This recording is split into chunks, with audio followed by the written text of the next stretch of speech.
সৌরভ গাঙ্গুলী প্রকাশ করেছেন যে কেন দিল্লি ক্যাপিটালস সরফরাজ খানকে গম্ভীর, ধোনি স্ট্যাম্পার হিসাবে আইপিএল 2024-এ সাইন করার জন্য ছেড়ে দিয়েছে। সরফরাজ খান, যিনি রাজকোটে ইংল্যান্ডের বিরুদ্ধে তৃতীয় ভারতের হয়ে স্বপ্নের অভিষেক উপভোগ করেছিলেন, আইপিএল 2024 নিলামের আগে দিল্লি ক্যাপিটালস দ্বারা মুক্তি দেওয়া 11 জন খেলোয়াড়ের একজন ছিলেন সরফরাজ, যিনি বিরাট কোহলির অধীনে রয়্যাল চ্যালেঞ্জার্স ব্যাঙ্গালোরে 4 বছর কাটিয়েছেন, 3 বছর পাঞ্জাব কিংসে যাওয়ার আগে এবং শেষ পর্যন্ত ক্যাপিটালে। কিন্তু একরকম রানের ট্রাক দিয়ে ভারতের ঘরোয়া ক্রিকেট সার্কিটে আগুন লাগানো সত্ত্বেও সরফরাজ আইপিএলে একই সাফল্যের প্রতিলিপি করতে সক্ষম হননি। 20 সিজন যেখানে তিনি 8 ম্যাচে 180 রান করেছিলেন এবং সমস্ত ন্যায্যতার মধ্যে এটি সম্পূর্ণরূপে তার দোষ নয়, কারণ তিনি খুব কমই গেম খেলেন। আইপিএল 2022-এ যখন তিনি ডিসিতে যোগ দেন, তখন 2 মৌসুমে তিনি 10টি খেলায় 144 রান করে ফ্র্যাঞ্চাইজির প্রতিনিধিত্ব করেছেন। কেন এমন হলো? ডিসির ডিরেক্টর অফ ক্রিকেট সৌরভ গাঙ্গুলীর মতে, সরফরাজ মূলত একজন ঐতিহ্যবাহী লাল বলের খেলোয়াড় যিনি এখনও টি-20 ক্রিকেটে তার পা খুঁজে পাননি।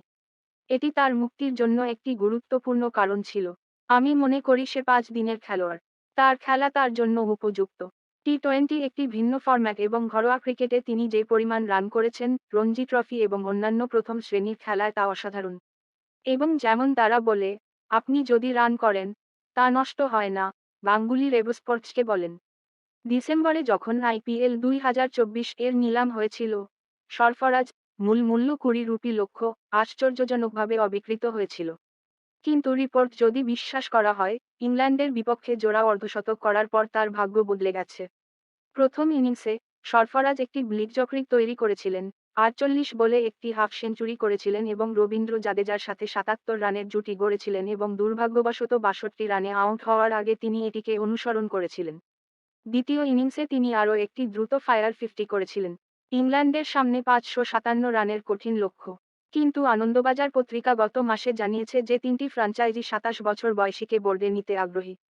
প্রকৃতপক্ষে গম্ভীর, কলকাতা নাইট রাইডার্স একজন পরামর্শদাতা, টিম ম্যানেজমেন্টকে বোঝানোর চেষ্টা করছেন যে সরফরাজ দলের জন্য একটি সম্পদ হতে পারে, কিন্তু চেন্নাই সুপার কিংসও মাঠে থাকায় তিনি এবং কেকেআর কঠোর প্রতিযোগিতা পেতে পারেন। সরফরাজের প্রতি আগ্রহ দেখিয়েছে আরেকটি দল হল আরসিবি, তার প্রাক্তন আইপিএল ফ্র্যাঞ্চাইজি, কিন্তু তাদের সিদ্ধান্ত কেকেআর এবং সিএসকে এর মতো দৃঢ় নয়। যেহেতু সরফরাজকে ডিসি মুক্তি দিয়েছেন, তাই তিনি ট্রেডিং উইন্ডোর অংশ হওয়ার যোগ্যতা রাখেননি। সরফরাজের সঙ্গে চুক্তি হলে শেষ মুহূর্তের চুক্তি হবে।